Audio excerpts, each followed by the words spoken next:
In this guide, I will be showing you guys how to fix Shop app not showing order tracking information. Let's get started. First, launch your Shop app, then navigate to the tracking page. Now make sure email accounts like Gmail or Outlook are connected because the app uses those accounts to automatically import order confirmations and tracking updates. If your email is already connected, try refreshing the app or disconnecting and reconnecting the account again.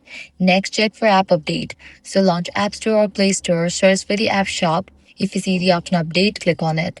Since older versions may fail to sync tracking information correctly, you should also check whether the seller has actually shipped the order yet, because tracking details only appear after the carrier updates the shipment.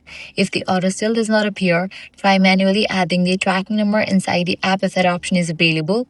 Another quick fix is clearing the app cache or completely deleting the app from your device and reinstalling it. By following these steps, you'll be good to go. If this guide was helpful, do not forget to like, share, and subscribe to our channel. Thanks for watching.